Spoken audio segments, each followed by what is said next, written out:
In fact, it's a very important debate, and I'm very grateful that the Honourable Minister in charge is in the House listening very intently to all the speeches here.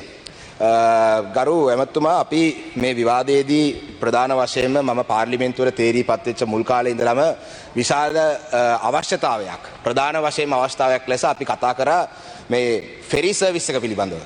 මේ යාපනයේ ඉඳන් ඉන්දියාවට යන ferry service එක නැත්නම් මන්නාරමේ ඉඳන් යන ferry service එක යම් ක්‍රමයකින් මේ ෆෙරි සර්විස් එක නැවත ආරම්භ කරන්න කියලා දිගින් දිගට මිල්ලම් කරා. මේක හැම අමාත්‍යංශ උපදේශ කාරක සභාවල කියනවා, විදේශ කාරක සභාවේ කියනවා. දැන් මේක පිළිබඳව අපිට පහුගිය කාලේදී තිබ්බ තොරතුරක් තමිල්නාඩුවට ළඟ ප්‍රාන්තයකට මේ සර්විස් එක ආරම්භ කරලා එතන ඉඳන් ආපහු ගේනවා කියලා. දැන් හැබැයි මේකෙදි කොහෙද දන්නේ නැහැ මේකේ තියෙන බාධාව තියෙන්නේ. මේක හරියටම දිගටම හරි සේවයක් හැටියට මේ සපයන්න කොහෙද මේක බාධාව දෙන්නේ අපිටත් හරියටම හිතා ගන්න බැරි තත්ත්වයක තමයි ඉන්නේ.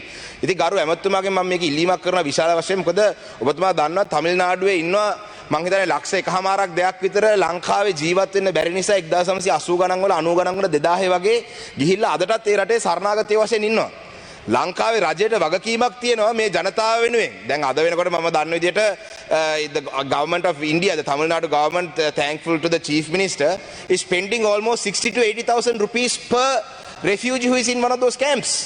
So how long are we going to ignore that some of our citizens, some of our fellow citizens who had to flee this country are still living in refugee camps for over decades now? So one of the biggest issues that comes up when they want to come back to the country is that over the last 20-30 years, they have accumulated some things. Maybe they have accumulated a fridge, a TV, a motorbike, who knows? But so if they are to be repatriated back to this country, when they come back, it is essential that they are able to transport some of these goods back, which they can never do on the plane. So which is why it gives me the doubt that is the government hesitant to ensure that this service operates fully functionally because the government doesn't want some of these refugees to come back to the country. Are you depriving some Sri Lankans their right to come back to this country because the state does not want the Tamil population to return to this country? Honorable, just give me a minute. You can take that time from me. In order to get a ferry service between India and Sri Lanka, I have done a lot of work.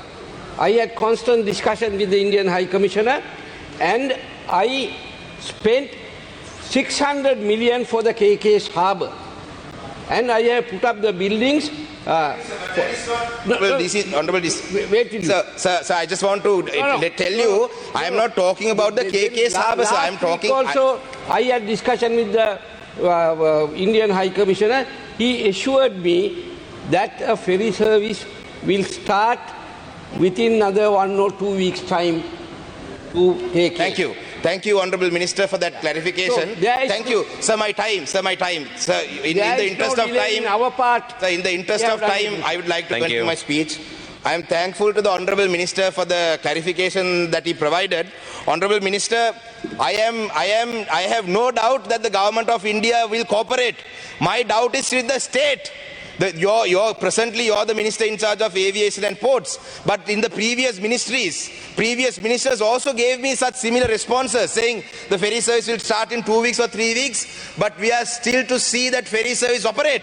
So I would like to urge you to follow up on this. To please, sir, please respond to that in your time, sir. I only have very short amount of time and I have a lot of issues that I would like to raise. Moving on from there, ඒ වගේම තමයි ගරු ඇමතුමනේ මඩකලපුව දිස්ත්‍රික්කයේ තියෙන airport එකක්. දැන් යාපනයේ airport එකට අපි දන්නවා ඩේලි ෆ්ලයිට්ස් එනවා. අපි ඒ ෆ්ලයිට්ස් ඉතාලම ෆුල්. ඒ ෆ්ලයිට්ස් වල සීට් එකක් ගන්න එකත් සමහර දවස්වල අමාරුයි. මඩකලපුවේ එයාපෝට් එකත් මම දන්නවා හැම සැරේම කවුරු හරි ඇමති කෙනෙක් ආවොත් එම දානවා ටුවර් එකක් බැටික්ලෝ එයාපෝට් විසිට් ටුවර් එකක්. අපිත් ඒ ඇමතිවරයාත් එක්ක ගිහිල්ලා බලනවා කැරකිලා බලලා එනවා.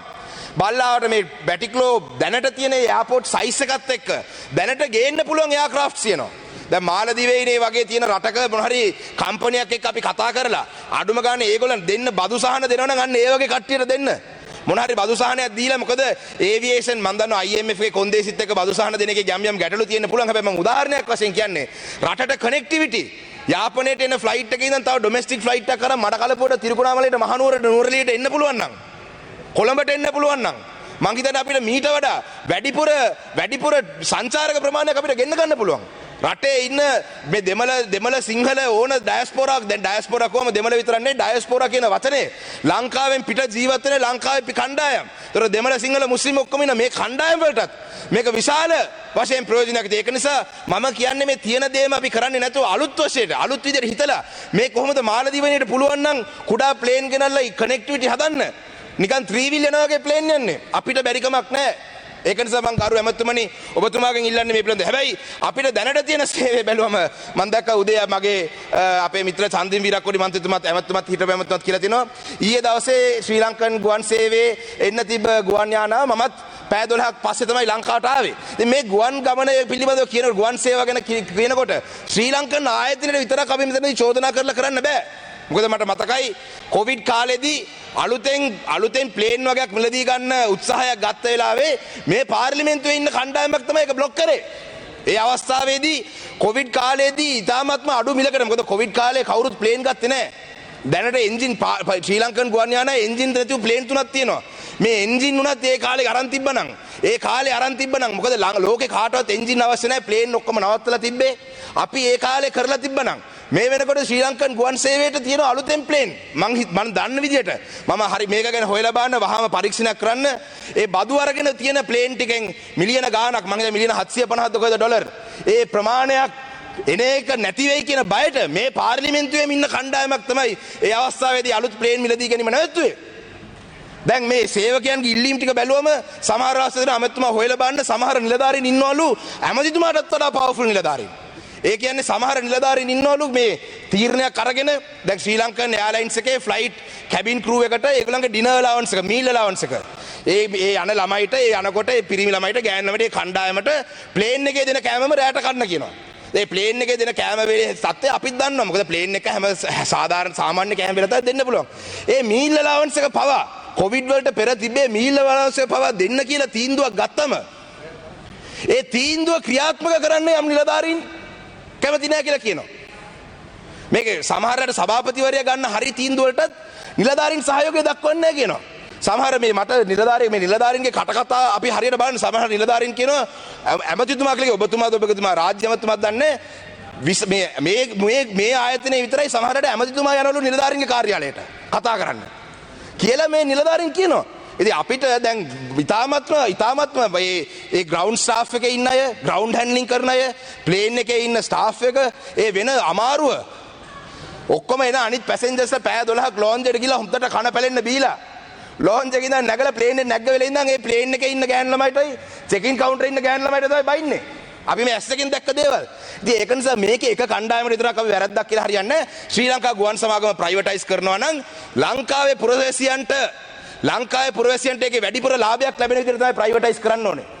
මේක යම් කණ්ඩායමකට විතරක් පගා කොමිස් ගන්න පුළුවන් විදිහට මේක ප්‍රයිවටයිස් කරොත් එහෙම අන්න ඒ අවස්ථාවේදී ඒ ප්‍රයිවට් එවන් ප්‍රයිවටයිසේෂන් වලට අපිත් විරුද්ධ වෙයි. හැබැයි මේක ලංකාවේ මොකද ලංකාවේ නැෂනල් කැරියර් එකක් අවශ්‍යයි. ඒක හරි ආකාරයෙන් කරන්න ඕනේ. ග්‍රවුන්ඩ් හැන්ඩ්ලින් උයි කේටරින් එකයි විතරක් වෙනම විකුණනවා කියන එක පිළිගන්න බැරි දෙයක්. මොකද ඒ දෙක විතරයි ලාභ ලැබෙන්නේ. ඒ දෙක අයින් කරොත් එහෙම ශ්‍රී ලංකන් ගුවන්සේ කවුරුත් ගන්නෙ නැති වෙයි. ඒක නිසා මම ෆෙරි සර්විස් පටන් ගන්න එක තියෙන ප්ලේන් අලුතෙන් දාන එක මේ ලංකාවේ මඩකලපුවට ඩොමෙස්ටික් කිව්වට දැනට තියෙන ජාතික සේවාව හරි අපි ඉස්සෙල්ලා ආරක්ෂා කරගන්න. ඒයි මේ වගේ තත්ත්වයක් තියෙනකොට අපි දැක්ක පහුගිය සතියේදී ජනාධිපතිතුමා ගිහිල්ලා විදේශ මාධ්‍යයකට ලොකු පාට් එකක් දාලා තියෙනවා do you think we are second class citizens කියලා. Now honorable president, his excellency the president, if they think that we are, I don't know what his intentions were when you said that or in that interview, even if that journalist thinks that we are second class citizens in this world, who brought us to this state? You are a 5-time prime minister. You are also part of the problem. In case anybody in this world thinks that we are second class citizens, you are one of the reasons why they think such matters. Why wouldn't they think that we are second class citizens? Then දෙවනි මේ ලංකාවේ ඉන්න පුරවැසියෝ දෙවනි කණ්ඩායමේ පුරවැසිය ගැන උදාහරණයක් වශයෙන් ගත්තොත් එimhe කියමු දැන් කෝච්චියක් ගත්තම තියෙනවා ෆස්ට් ක්ලාස් ටිකට් තියෙනවා සෙකන්ඩ් ක්ලාස් ටිකට් තියෙනවා තර්ඩ් ක්ලාස් ටිකට් තියෙනවා සමහර අය හොරෙන් උත් යනවා. දැන් ලංකාවේ මේ ලෝකේ ට්‍රේන් සිස්ටම් එකක් හරි ගත්තම අපි හොරෙන් යන සෙට් එක. අපි ෆස්ට් ක්ලාස් උත් නෙවෙයි සෙකන්ඩ් ක්ලාස් උත් නෙවෙයි තර්ඩ් ක්ලාස් උත් නෙවෙයි. ඇයි මම එහෙම කියන්නේ?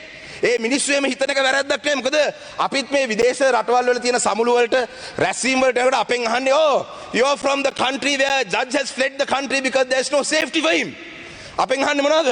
ඕගොල්ලන්ගේ රටේ නේද අර නීතිඥවරයෙක් සමාවෙන්න නීතිපතිවරයෙක් නේද? ජජ් විනිශ්චයකාරවරයෙක් රට දාලා ගියේ රටේ ඉන්න മന്ത്രിවරු එතුමට මර්ධන කරා කියලා කියනවා. එතුමට නීතිපති දෙපාර්තමේන්තුවෙන් තර්ජන කරා කියනවා. අන්න ඒ රටේ නේද ලංකාවේ කියලා කියන්නේ. අපිට මොන සෙකන්ඩ් ක්ලාස් සිටිසන් කියලා අලුතෙන් ගිහිල්ලා අපේ රට මේ එතන ගිහිල්ලා මහලොකෝර රට මේ ඩිෆෙන්ඩ් කරපන්නේ මේ රට තුළ ඔබතුමා දැන් මේ කරන වැඩ නිසා අපිට මේ එන දේවල්. ඊළඟට බලන්න ප්‍රදීප් එක්නලිගොඩ අදට දවස් 5000යි. දවස් 5000ක් where is ප්‍රගීත් කියලා ලංකාව වටේ මහනවා. ආසාද් මවුලානාගේ හඬපටේ ප්‍රදීප් එක්නලිගොඩට මොනවද කරේ කියන එක එයා කියන්න ලෑස්ති කියලා කියනවා. හැබැයි ජනාධිපතිතුමා මොනවද කියන්නේ? සරල ඉන්ටර්නැෂනල් ඉන්ක්වයරි එකක් අවශ්‍ය නැහැ කියනවා. එතකොට රට තුළ මේ රටට එන නාමය අපෙන් අහනවා those that your countries where that the journalist was missing for 5001 days the president doesn't I hear he doesn't want to have an international investigation. ඔබතුමා ගිහිල්ලා මේ do you think I'm a second class citizen කියලා අහලා මේ ජාතික ලොකු ජාතියට ගැම්මක් ගෙනාවේ නැහැ. ඔබතුමා රට පිළිබඳව තියෙන අපකීර්තිය තහවුරු කරලා ආවේ. අහනවා පාස්කු ප්‍රහාරයේ බලයට එන්න අවශ්‍ය නිසා පාස්කු ප්‍රහාරය කරලා මිනිස්සු 300කට කිට්ටු වෙන මරපු රටෙන් නේද ඔබතුමාලා එන්නේ? ශ්‍රී ලංකාව කියන්නේ රට නේද? කාලයක් තිබ්බ ශ්‍රී ලංකාව කොහම ක්‍රිකට් වර්ල්ඩ් කප් එක දින්න රට පොඩි දූපතක් ලස්සනයි ඩිල් මතේ තිබ්බා. දැන් එහෙම නෙවෙයි. අර ඊස්ටර් සන්ඩේ ඇටැක් එක කරලා ඒක කවර් අප් කරන්න ඊට පස්සේ දැන් ඉන්න ජනාධිපතිතුමාත් ඉන්ටර්නැෂනල් ඉන්වෙස්ටිගේෂන් එක එපා කියන රට නේද? ඔත අහන්නේ. වෙන මොනවද අහන්නේ? ලසන්ත වික්‍රමතුංගගේ ඝාතනය පිළිබඳව කියනවා. කවුද ට්‍රිපලි ප්ලටූන් එකත් එක්ක සම්බන්ධයි කොහොමද ඝාතනය කරන්න මම සාක්ෂි දෙන්න ලෑස්ති කියලා ආසාද් මවුලානා කියනවා. පරීක්ෂණයක් පවත්වන්න ජනාධිපතිතුමා බෑ කියනවා. මොකද්ද ඒකට හේතුව? රටෙන් අහන්නේ මොනවද? මිග් වලින් හොරකම් කරපු හිටපු ආරක්ෂක ලේකම්ව ආරක්ෂා කරන්න බෑ කියලා කියන ජනාධිපතිතුමා ඉන්න රට නේද ඔබතුමාගේ රට? අපි මොනවද උත්තර දෙන්න ඕනේ? So you think second class citizens? I have many more instances, many more examples that I can point out as to why people in this world would think that we are second class citizens. But remember, it's that you're part of the problem, Your Excellency the President. You have been a Prime Minister 5 times in this country. All these years, all these terms that you served, you may have said that I was under executive president, I didn't have enough power to do this. But this time around, you have the SLPP like your puppets. You have the members of the SLPP like your lab boys. You think you can give the same excuse this time? ඒ වගේම කියලා තියෙනවා අපේ රටේ තුල විදේශ පරීක්ෂණයක් අවශ්‍ය නැහැ. මොකද විදේශ කටයුතු පිළිබඳ ඇමති ඒක බලනවා කියලා. මට සමහරවිට සැකයක් තියෙනවා. මම සමාජ මාධ්‍යයක් දැක්කා මේ විදේශ කටයුතු පිළිබඳව ඇමතිතුමාගේ පුතාලුනේ එයාට උපදෙස් දෙන්නේ. එයාද දන්නේ රනිල් වික්‍රමසිංහ ජනාධිපතිතුමාට මේ ඉන්ටර්විව් එක ෆේස් කරන්න උපදෙස් දුන්නේ. මොකද ලදරුවෙක් වගේ තමයි මේ ප්‍රතිචාර තිබුණේ. රටට විරුද්ධව තර්ජන තියෙනවා නම් තර්ජන පරීක්ෂා කරන්න. You investigate them. Why are you shying away? මම දැක්කා ඒත් එක්ක මම දැක්කා සමාජ මාධ්‍ය honorable chair how much time do I have? You have another 7 minutes. Thank you chair. ඒ වගේම තමයි මම දැක්කා මේ සමාජ මාධ්‍ය දාලා තියෙනවා රනිල් වික්‍රමසිංහ දැන් ජනාධිපතිතුමා අගමැතිතුමා කාලේ කියපු කතාවක්. එතුමා කියනවා මාධ්‍ය ඉස්සරහා දැන් ගෑනු ළමයෙකුයි පිරිමි ළමයෙකුයි ලියුම් ලියා ගන්නවලු ගෑනු ළමයා ලියනවලු පිරිමි ළමයාට I hate you මම ඔයාට ආදරේ නැහැ මම ඔයත් එක්ක තරහයි කියලා ලියුමක් ලියනවලු. ඒතර පිරිමි ළමයාට ඒ ලියුම ආවම පිරිමි ළමයා ජනාධිපතිතුමා කියන්නේ දැන් මේ ලියුම ගිහිල්ලා දුන්න කාරණේට තැපැල් කන්තෝරුවට ගිනි දියන්නේ නැහනේ කියලා කියනවා. දැන් මෙතුම බලන්නකෝ channel 4 එකෙන් නිවුස් එකක් දීලා තියෙනවා. ඒක පරීක්ෂණයේ ජාත්‍යන්තර පරීක්ෂණයක් කරන්න කියලා රට තුලත් රටින් පිටත් ඉල්ලනවා. එතුමා මොනවද කරන්නේ? ගිහිල්ලා මේ ප්‍රශ්න අහන ජර්නලිස්ට් තමයි තර්ජනය කරන්නේ. ඒතර එතුමා ඒ කියන්නේ අර කැමට පෙර කැමට පසු වගේ ජනාධිපතිට පෙර ජනාධිපතිට පසු ක්‍රියාකලාපයන් වෙනස් වෙලා තියෙන්නේ.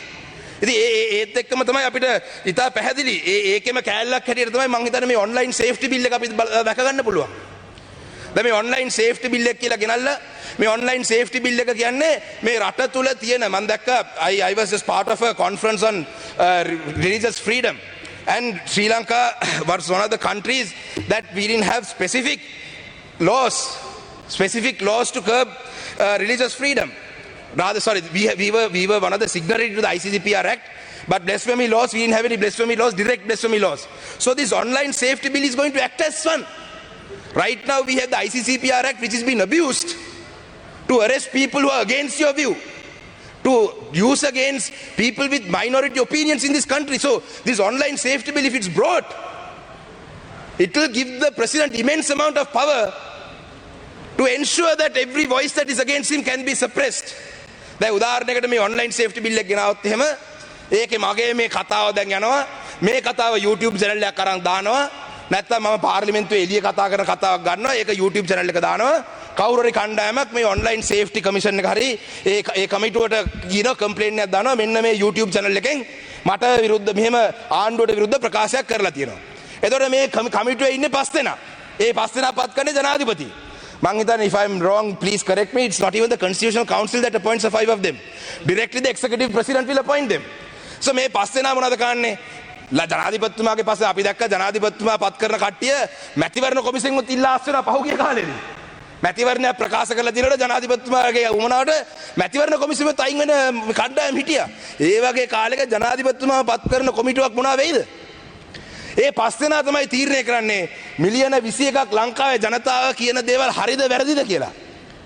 ඒ ඔන්ලයින් දැන් මෙතන මේකේ දුකට හේතුව කියන්නේ ජනාධිපතිතුමාට පාර්ලිමේන්තුවේ තමන්ට හිතවත් මේ කණ්ඩායමේ බලය තියෙන ඕන බිල් එකක් ගේන්න පුළුවන් පාර්ලිමේන්තුවේ මේක පාස් කරගෙන තමන්ට ඕන දේ කරන්න ඉඩ තියෙන. ඉතින් ජනතාව පෙළ ගැහෙන්න ඕනේ. වොයිස් YouTube channel එක කරා පවා ඉදිරි අනාගතයේ කවුරු හරි කම්ප්ලේන්ට් එකක් දැම්මොත් ඔවුන්ව ගෙන්නන්න පුළුවන් ඒව අයින් කරන්න කියන්න පුළුවන්. ආණ්ඩුවට විරුද්ධ මතයන් ප්‍රකාශ කරොත් එහෙම ඔවුන්ට විරුද්ධව දඬුවම් කරන තරම් බලයක් මේ ඔන්ලයින් කමිටුවට තියෙනවා. Honorable member, you have 2 more minutes. I'm winding up, sir. So ඒක නිසා ඉතාමත්ම අපි මේ අවස්ථාවේදී කියන්නේ ජනාධිපතිතුමාට ඉතාමත්ම ඔබතුමාට තව ඉදිරි අනාගතයේදී ඔබතුමාට ඉදිරියට මේ රටේ දිගටම නායක හැටියට ඉන්න අවශ්‍යතාවයක් තියෙනවා නම් කැමැත්තක් තියෙනවා නම් ඔබතුමාගේ ක්‍රියාකලාපයන් දැන්වත් වෙනස් කරගන්න වෙයි. එහෙම නැති වුණොත් එහෙම ඉදිරි අනාගතයේදී අනේක අමාරුයි.